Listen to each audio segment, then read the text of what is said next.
Hey everyone, in today's video, I will be answering the query of how to see hidden mentions on Instagram stories.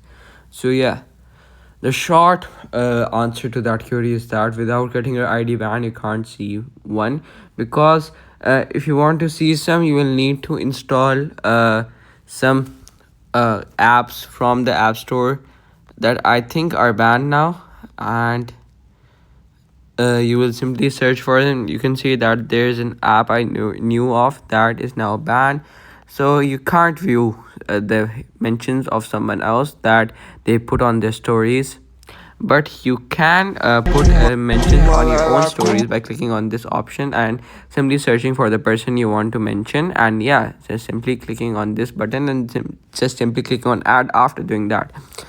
And yeah, that's the answer of this video. You can't see one of other person that they have mentioned. You can only add them to their own to your own stories and view them, but no one else can. So yeah, thank you for watching this till the end. Don't forget to subscribe the video and don't forget to like the video and subscribe the channel.